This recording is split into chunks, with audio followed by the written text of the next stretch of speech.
Hello, my name is Dominic Underhallhouse and welcome to another episode of Moonbreaker.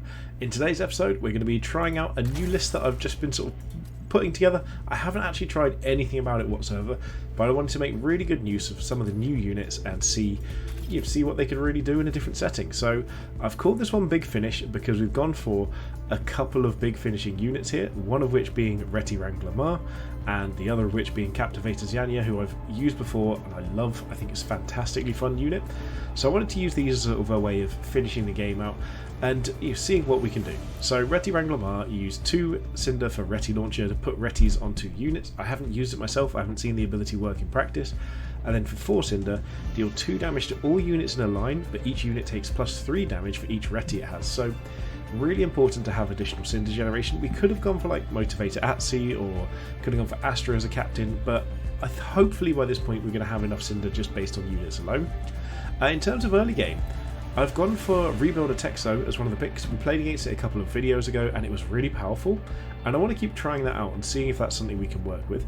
Early game itself, we've gone for Snarling over here, we've got Deadeye, and we've got Stitching McPatchy. I was considering Nuisance, but we don't really have any synergy here, so I've gone for those instead.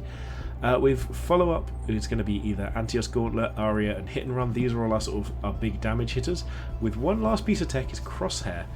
6 cost, really expensive, but if the opponent deployed that unit that turn and they didn't have charge, deals 6 damage. So again, playing against Crosshair as Neta Mizuno was playing it, and it was really, really powerful, and I hadn't really thought about Crosshair until now, and I figured this is something I want to try. So we're going to jump into a game, into Ranked, and see what we can do.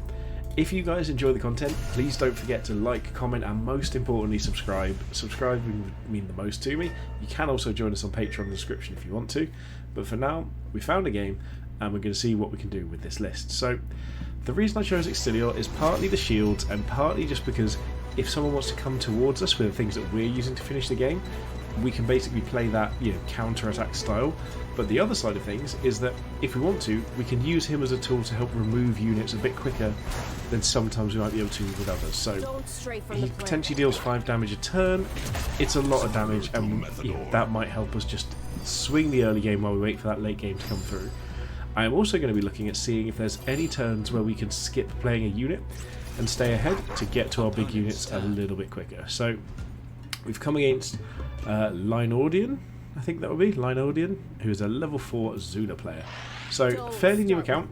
Hopefully we're not going to have a game where they just sort of make any glaring errors, not for my sake but for theirs. I don't want the opponent to struggle and not have fun. Basically, I want them to enjoy themselves, and sometimes if you make a mistake and you realise you lose because of it, it takes a bit of the fun away. It's something that I don't want anyone else to go through. So yep, good movement up there. We can't get in range of anything anyway, so it's only going to be whatever we deploy turn 1, which, let's be honest, is almost always Deadeye here. And we're going to see what our opponent goes with. So the placement here is interesting because they didn't buff Toltecan first, so we may not be able to actually do everything we want, but we could probably get a little bit of a hit onto Toltecan there. So we can try and go for a points advantage and just sort of move up here, try and take a control point. And I think we might do that, but I'm going to deploy Deadeye, release Ozos. I'm also going to Shield of Hope Deadeye as well. With the new version of the game, I absolutely am going to be Shield of Hoping units more and more often, because the fact that the way the game works now with the push and pull system, the tug of war, losing units is a terrible, terrible thing to have happen, and so we want to prevent that as much as possible. Captain kill wins are, well, then I don't know for certain, but to me so far they seem a lot less frequent, especially with the style of gameplay, and I love that. I love that it's an option, but I also love that it's not all of the options. It feels like there's a lot more dynamic games, a lot more back and forth. It's very, very good. One thing I don't actually know yet is whether Toltecan counts towards the killed crew total before it revives. So can we kill it, get a point, it comes back, kill it again, that sort of situation. A good thing about this as well is because we were going second, we've got the extra leadership. We've only got Texo as a 3-drop, which we're not playing turn 1 anyway. So that means that we can either move straight into Aria, or we can try and look at playing something a little bit slower and maybe save up for a big unit earlier as well. So very interesting. Them playing Furia is somewhat terrifying. However, Furia damages herself. We could get a little bit closer. Right there. I don't know if we're going to be able to really get on top of Furia very quickly. Your turn. You have a 1 So point lead. she's down to 6, so actually I feel like maybe we want to try and work our way towards Crosshair and just stay safe in the meantime.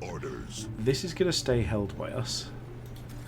So can we do anything over here that's going to help us out a little bit? So 29 is the best we've got in that angle, 31 over there, so I'd rather stay a little bit safer. We'll go for the 29 down. Oh, we've got a 31 here as well. We'll Ozos ourselves as well, bring it up to 60, take the shot. We did miss, but that's fine. It's not always going to be likely. I'm going to move around here to try and stay away from Furia, because this is going to stay sticky. We can't deploy anything over here, so what do we go with?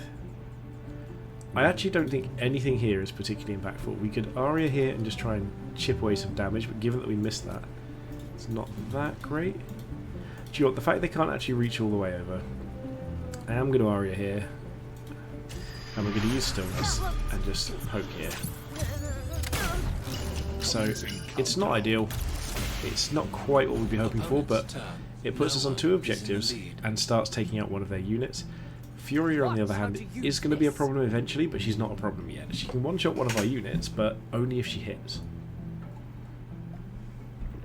Hopefully they don't have a Deadeye to come down and make sure that's guaranteed, or a Fate Twister Tantan. Yeah, we can see here it's a 5% chance to hit at the moment, which, if they go for that, are 55. Okay, so this could miss 50-50. I'm not sure I'd take this shot. Okay, they did get the hit. That's fine. Not ideal. We're not the most happy about that, but we can deal with it. And we're going to have 4 leadership next turn. So Stitchy and Snarling are our main options here.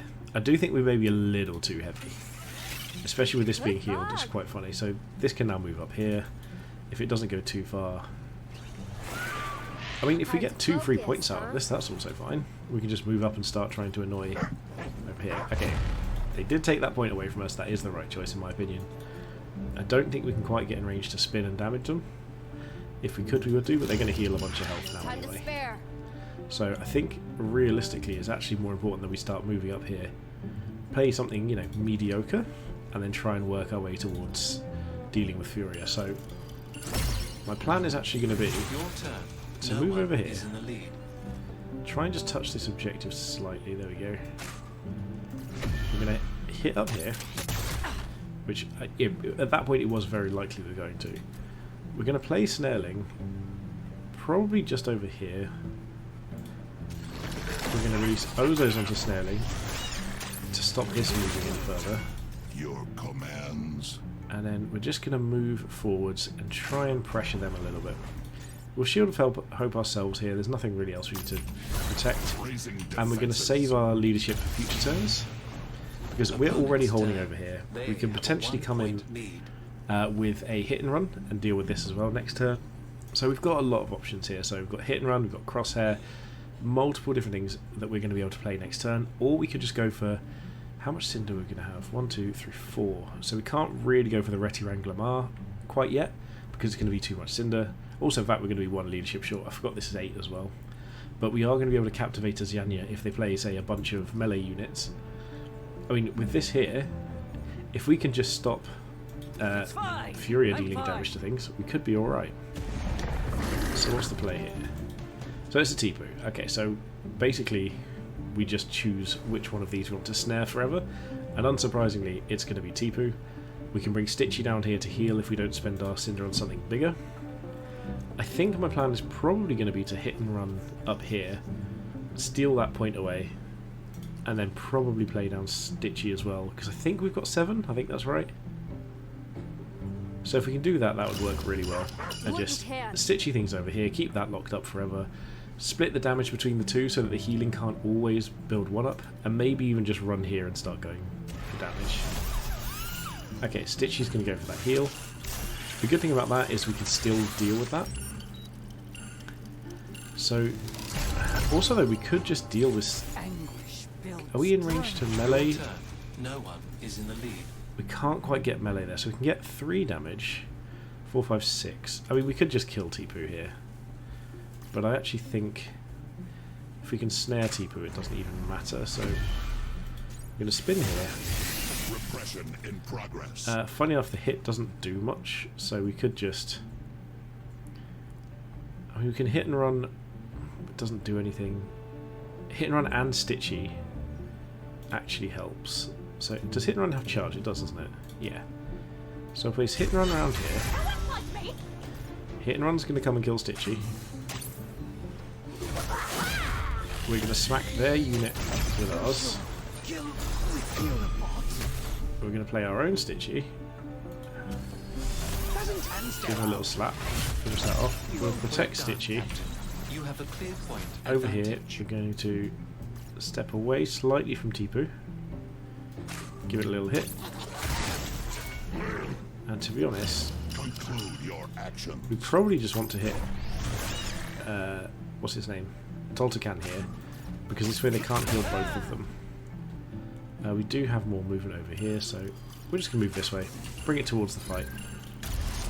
Okay, I feel relatively confident here, and we're going to be able to make good use of Crosshair here if they play something. If they play something that really needs to be dealt with, we've got 6 damage just waiting in the bank, especially with Deadeye to make it nearly guaranteed to hit even through the accuracy debuff. Also, I'm fairly sure actually, does this accuracy debuff affects everything including melee, doesn't it? Say what you mean. Yeah, all units have 50% accuracy debuff. So what's this, like a crash or something? Oh, crankbait, okay. So crankbait actually is really funny because they can just pull... Oh, it's not quite in range, don't think, or is it?